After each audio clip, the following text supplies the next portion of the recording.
Hi and welcome. In this tutorial, we are going to look at how to write a discursive essay focusing on Congo under the topic Independent Africa. When writing a discursive essay, what is expected is an essay which explores or provides different perspectives, arguments, views, sides, or angles whilst clearly indicating which of the arguments is likely to be convincing. That is to say, the argument that many are inclined to side with considering the evidence provided. When presenting the less supported arguments, that is the counter-arguments or views, they should be refuted using evidence. Writing a discursive essay does not necessarily mean that it should have only two opposing views, or simply positives and negatives. Sometimes there can be three or more alternative views or angles. Take, for example, the three perspectives that can be used in response to the following question.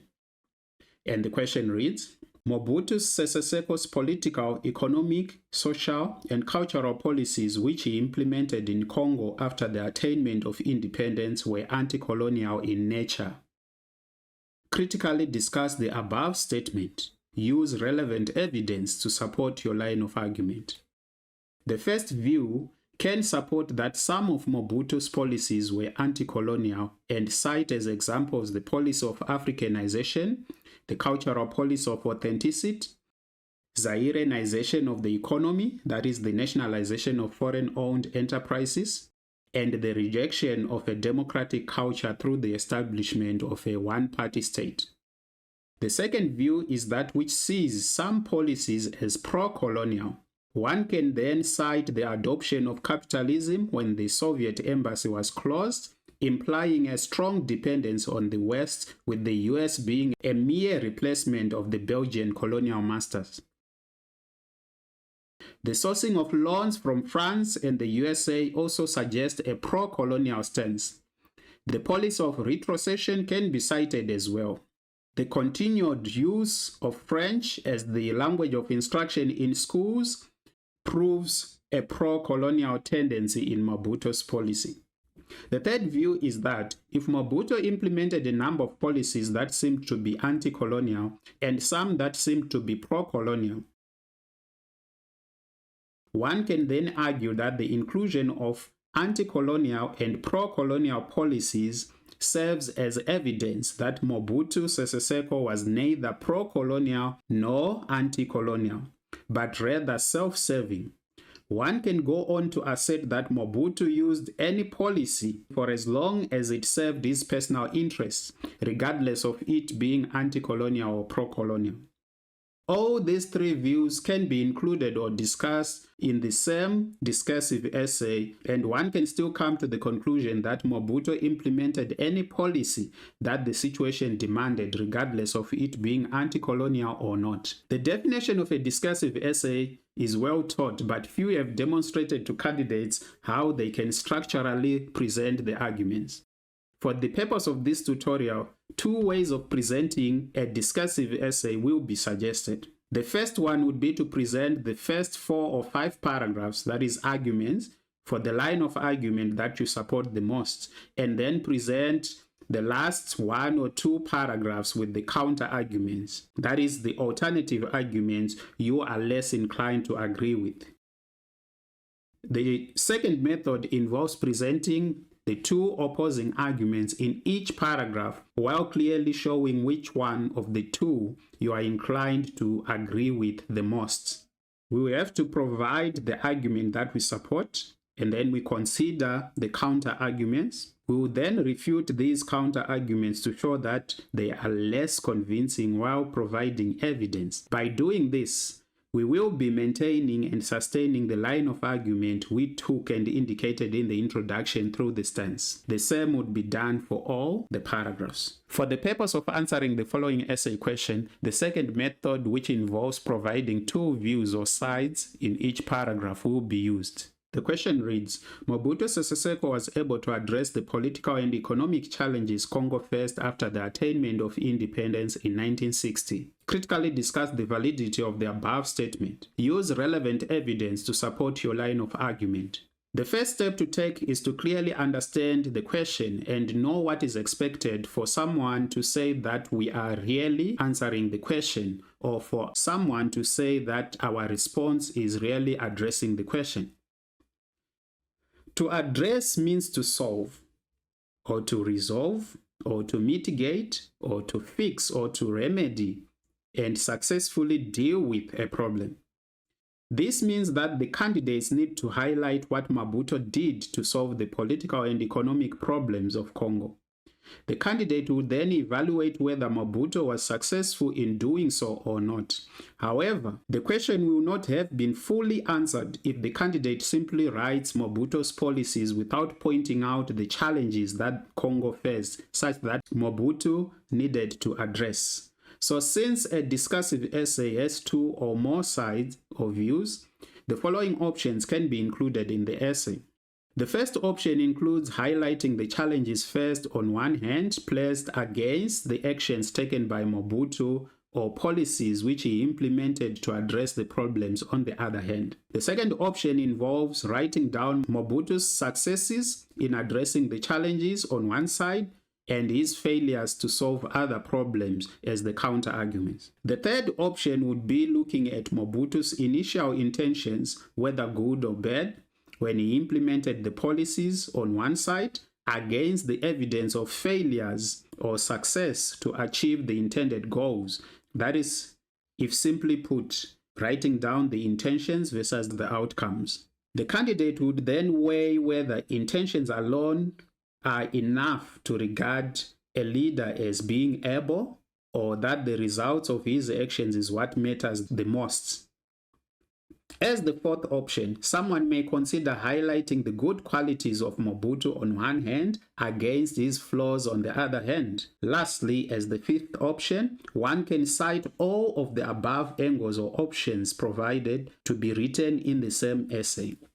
To answer the given essay question, we will start with the introduction. We will firstly take a stance, which is an indication of whether we consider the statement to be valid or not. And then we will contextualize the stance, that is to say that we will have to state exactly what we are referring to as being true or false. Some candidates occasionally provide a reason for the stance taken when looking at some questions, although this would be done in the body paragraphs. Lastly, a statement of intent will be the last part of the introduction, indicating or outlining how we intend to answer the question in the essay. This is in line with what the marking guidelines expect from us. The marking guidelines clearly states, under the main aspects to be included in the essay, that in the introduction, candidates should take a stance by critically discussing whether Mobutu Sese Seko was able to address the political and economic challenges Congo faced after the attainment of independence in 1960. They should indicate how they intend to support their line of argument. This last part is what we refer to as the statement of intent.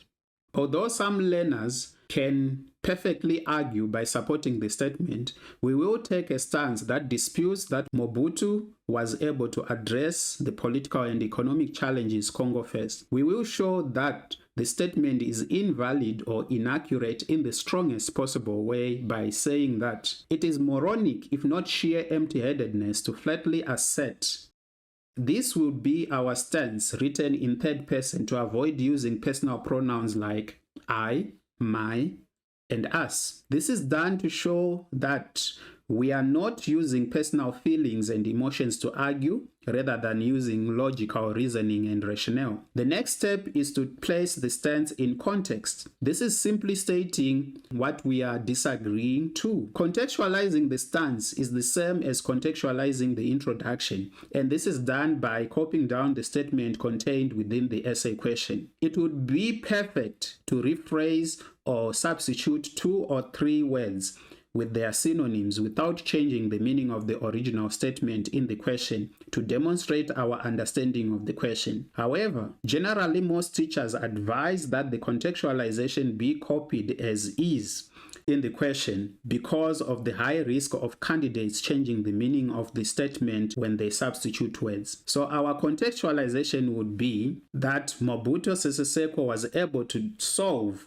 the political and economic problems Congo faced after the attainment of independence in 1960. Instead, he compounded the problems of Congo. It is important to note that if you write a different statement from the one given in the question, then it means that you are not speaking to the question in front of you. The whole introduction becomes wrong because even though the stance has been taken, it would have been wrongly contextualized, which is the more reason you cannot memorize an introduction to use in the examinations because the question and the statement contained in it would have changed. Since we are dealing with a critically discussed type of question, we also need to introduce the other side because the statements in the essay questions usually present one side, and the candidate will need to critically think of an alternative side or view to the one already given. This means that we have to use the following words or phrases to show the transitioning of sides of views, like but, however, although, even though, nonetheless, even so, despite, conversely, on the other hand. It is important to note that these words and phrases will be used a lot within the body paragraphs of the discursive essay. Take, for example, after taking a stance and contextualizing it by saying, it is misleading to flatly assert that Mobutu Sese Seko was able to deal with the political and economic difficulties Congo faced after the attainment of independence in 1960. You then say, but this is not to say that he did not enjoy a few successes in addressing the challenges. It can easily be disputed that Mobutu Sese Seko was able to get rid of the political and economic hardships Congo faced after the attainment of independence in 1960. Instead, he compounded the problems of Congo. However, he seemed to have had good intentions at first. Or another person can say, it is inaccurate to say that Mobutu Sese Seko was able to remedy the political and economic difficulties Congo faced after the attainment of independence in 1960. Instead, he increased the problems of Congo despite having good intentions. It is moronic, if not sheer empty-headedness, to flatly assert that Mobutu Sese Seko was able to resolve the political and economic issues Congo faced after the attainment of independence in 1960, although some people mistake him as having been successful. Our full introduction for this essay becomes, it is moronic, if not sheer empty-headedness, to flatly assert that Mobutu Sese Seko was able to successfully deal with the political and economic problems Congo faced after the attainment of independence in 1960. Instead, he compounded the problems of Congo. Nonetheless, this does not mean that he had no good intentions, nor does it mean that he did not enjoy a few successes. It is the purpose of this essay to point out the challenges that Congo faced and critically look at how Mobutu failed his country and consider his initial intentions he might have had. In so doing, the essay will provide evidence of such failures in solving Congo's problems, as well as refute any claims of Mobutu having been successful politically, economically, socially, and culturally, since Mobutu's political and economic decisions had a direct effect on the society. This means our essay will be having two sides, that is, the failures of Mobutu's economic and political policies on one side versus the good intentions he had and/or what other people might possibly see as successes when they were not. The transitional words and phrases will also be widely used in a discursive essay to show shifts between the different views. The last part of the statement of intent is just a justification of why our essay will cover social and cultural aspects. Otherwise, it may not be necessary to include them since the question is limited to economic and political policies. The arguments or body paragraphs are going to be developed using the PURE approach. PURE being an acronym for point, explanation, evidence or example, and link. The order is not important as long as all the four aspects are in each paragraph. Evidence is the most important ingredient of any argument. Essay questions in history mostly instruct learners to use relevant evidence or examples to support their answers or lines of argument. Without evidence, then you will just be making a general unsupported claim, which will not convince anyone as to whether it's substantive or not. Without evidence, anyone will just regard the essay as mere narration of events or simply storytelling. This is to say that evidence is used to defend any claim you make, and that is to defend one's line of argument. The link connects the argument presented to the stance taken in the introduction and shows that what has been said in the paragraph speaks directly to the question. In other words, the link reasserts and reaffirms the position or stance taken in the introduction, and if present in each paragraph, helps to sustain the line of argument throughout the essay. Our first point, which is a political aspect, is one-party state. This means that we have to introduce our point as an opening sentence or statement for the first body paragraph. When Mobutu came into power through a military coup, he established a one-party state. With the point having been given, we then need to explain why Mobutu created a one-party state, while stating the problem he was trying to address and explain how he created the one-party state. Mobutu did this because he took control of a country that had been divided ethnically by the colonial legacy of divide and rule and characterized by political instability. We should bear in mind that in 1960 there had been 120 ethnically aligned political parties during the elections, and that the years between 1960 and 1965 were characterized by political instability due to the power struggles, and this is one of the challenges Congo faced, and Mobutu wanted to address this. So by creating a one-party state, he had the good intention of wanting to promote stability, peace, unity, which he believed could not be achieved through multipartisanship. Multipartisanship was seen as a factor that widens ethnic divisions. However, the way he went about establishing the one-party state in the bid to forcefully unite more than 200 different ethnic groups did not bring stability, as other ethnically aligned political parties were excluded and became bitter. He silenced opposition through imprisonment, torture, or murder. We need to provide examples or evidence to prove that indeed he silenced anyone who opposed him. So we say, take for example, Pierre Mulele, who had led the rebellion in 1964, was tortured and then executed. Mobutu had persuaded Mulele to come out of exile with the promise of amnesty, only to have him arrested, tortured, and killed. This clearly shows the deceitful nature of Mobutu. In another incident, Evariste Kimba, who had been Congo's last civilian premier, and a former finance minister, Emmanuel Bamba, and two other ex-ministers who opposed Mobutu were tried and publicly hanged before a crowd of 50,000 spectators in 1966. It should be noted that the newspapers of the time estimated the crowd to have been about 125,000. And after the execution of the first person, the crowd was not thrilled, so the number of spectators started decreasing as the crowd dispersed.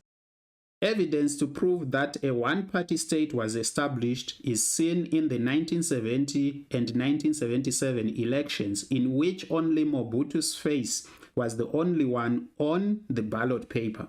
The voters had no choice but to re-elect Mobutu since no other political parties existed. As a result, there was no unified support for the centralized government. To conclude this paragraph, we then need a link. His ruthlessness and the taking away of people's democratic rights only served to further bring disunity and unrests in the country, proving political failure to solve the problems Congo faced despite his good intentions. There are some people who perceive Mobutu as having brought some bit of political stability to Congo. Conversely, this is not true. He lacked political will. This is seen in the fact that in spite of inheriting a well-organized and disciplined army of about 25,000 soldiers, he did not use it to enforce peace and bring stability and security to the nation, but used it for his own security as a leader and for his personal interests. Instead of building a nation, he built a state which was dictatorial. He lacked commitment to fight corruption. Instead, he was the architect of these social and political ills. Evidence to prove this is his tribalism and nepotism in the appointment of government officials. Mobutu appointed officials and ministers from his own Bendi tribe and rewarded them with high pay and benefits. Naming the tribe to which Mobutu belonged serves as evidence. The total number of soldiers serves as statistical evidence. To wrap up this paragraph, we need to sustain our line of argument by reaffirming the stance we took in the introduction. So we write, this indicates an inability to try and solve the country's problems and serve the interest of his people. In line with the previous argument, Mobutu's political failures are also seen in his failure to create a strong independent African state, which he had intended to establish. He wanted to address the problem of Congo being at the center of both Soviet and capitalist influence during the Cold War times by being independent. Nonetheless, when he closed the Soviet embassy and aligned himself with the capitalist West, it showed political dependency on the USA to ensure that he stayed in power, demonstrating failure to address the problem of dependence on foreign powers. The government was inefficient because Mobutu hired and fired ministers as he wished because of his fear of being overthrown. The new flag and the national anthem introduced and adopted are perceived by some people as successes. These were not symbols of the nation, but symbols of his dictatorship. If ever there was success, it was not political but personal, as he succeeded in creating a personality cult. Everything, including the state, was overshadowed by Mobutu's cult figure, such that state institutions were reduced to be his personal agencies. Evidence to prove that indeed Mobutu created a personality cult is that he appeared on all banknotes and assumed titles such as Father of the Nation, Savior of the People, Supreme Combatant, and Great Strategist. The evening news on TV even started with Mobutu's face seeming to be emerging through the clouds from heaven. After giving the evidence, we then need to provide the link, which is, all this had nothing to do with the interest and well-being of the nation, thus reaffirming the aforementioned political failures and proving that he was self-serving rather than showing any ability in addressing Zaire's problems. Economically, Mobutu introduced the policy of nationalization, which was also known as Zaireanisation. Before and after the attainment of Congo's independence, the country's economy was in the hands of foreign European and Western-owned enterprises. And this was a problem which Congo faced. Mobutu had the good intention of wanting the economy to be run by the sons of the soil, or the sons of the country, that is, the Zaireans. Mobutu seemed to be of the idea of public enterprises which were supposed to function in the public's interest. However, the sons of the soil were limited to about 300 people, that is his friends and families, who looted from the now government-owned enterprises to enrich themselves, giving birth to kleptocracy. At this point, we need to provide statistical evidence in terms of the number of businesses that were nationalized. So we say about 2,000 foreign-owned companies were seized and half of them were handed over to be under Mobutu's ownership, and the rest to family and friends. We also need to provide examples of the nationalized enterprises and the respective years in which they were nationalized to prove that Mobutu really took them away from the foreign owners. So we write, examples of such nationalized companies are the Mining Union of Upper Katanga, which was nationalized in 1967, and General Motors, which was nationalized in 1973. Zaireanisation also included replacing European personnel and managers with Zaireans. Unfortunately, the Zaireans did not have the required expertise, and so production fell, and this had a domino effect on the economy, proving that nationalization or Zaireanisation was a disastrous economic move. Zaireanisation gave birth to kleptocracy as the new business owners were looting funds from the now government enterprises to enrich themselves. Evidence to prove that kleptocracy existed needs to be provided. So we write down that the existence of kleptocracy is seen in Mobutu himself, who was extravagant, wore expensive clothes, and built many expensive palaces, one of which was in Badolite and had costs $100 million to build. At the time of his death, Mobutu's personal wealth was estimated to be $5 billion.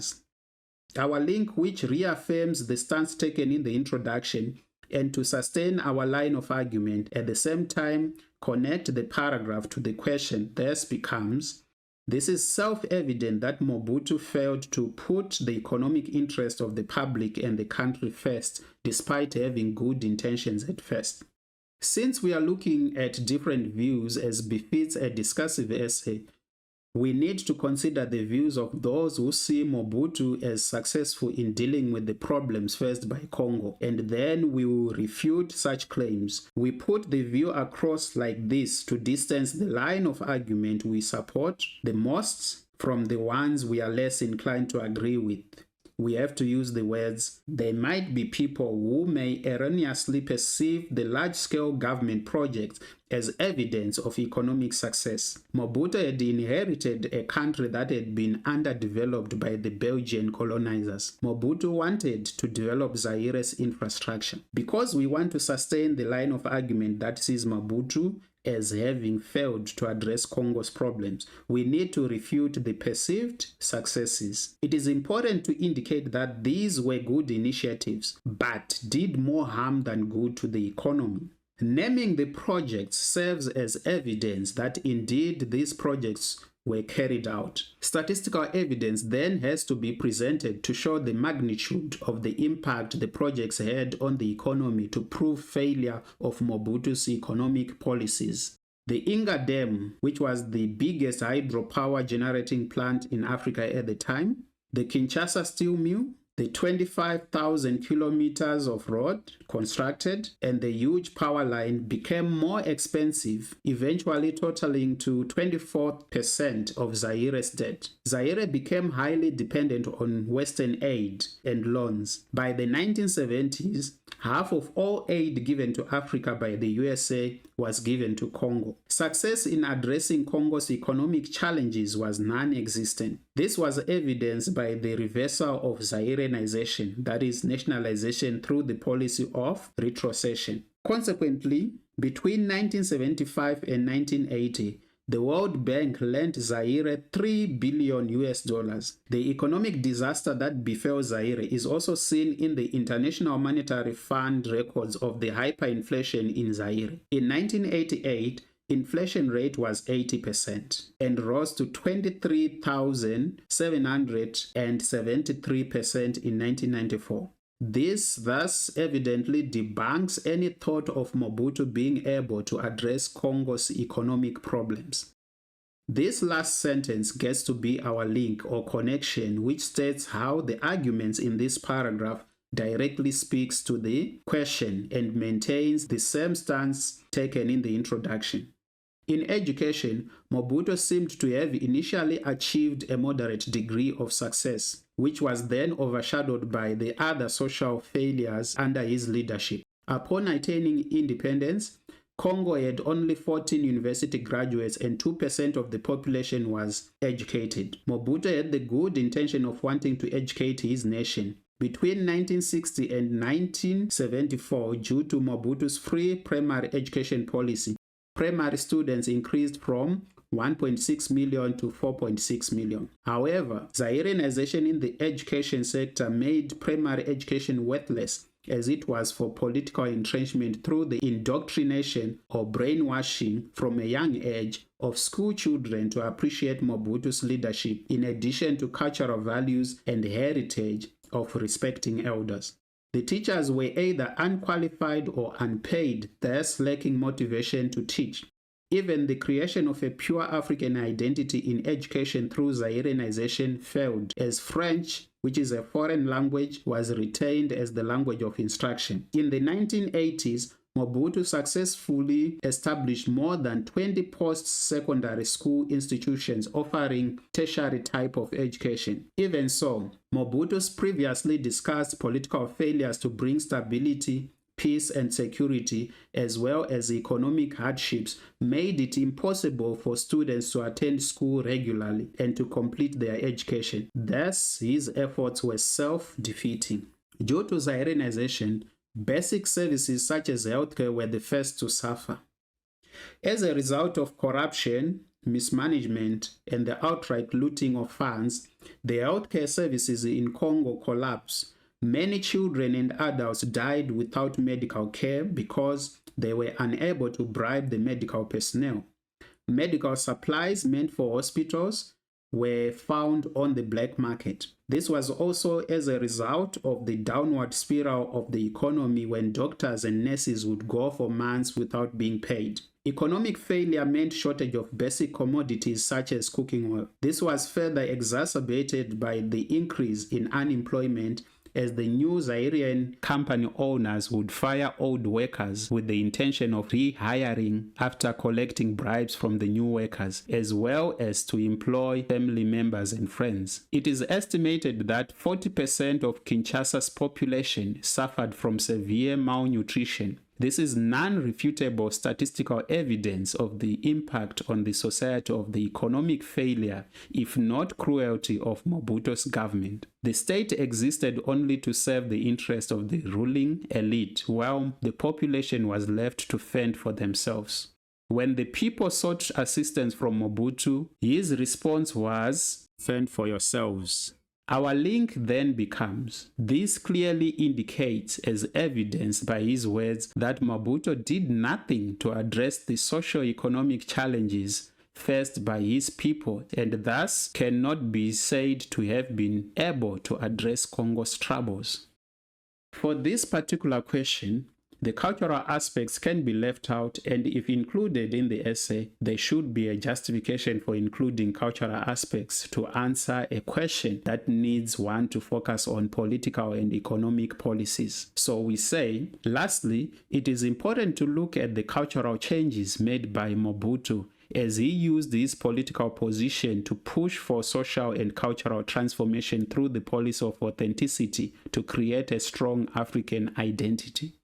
In 1966, Mobutu renamed Leopoldville to Kinshasa, and in 1971 renamed the country to be Zaire. Katanga province was renamed Shaba and Stanleyville to Kisangani. Although this move seemed noble on the surface, these name changes under the guise of creating an African identity through authenticity were of no consequence for the country. They nonetheless did not help in addressing the hardships faced by the Zaireans. They were done for Mobutu to gain political support.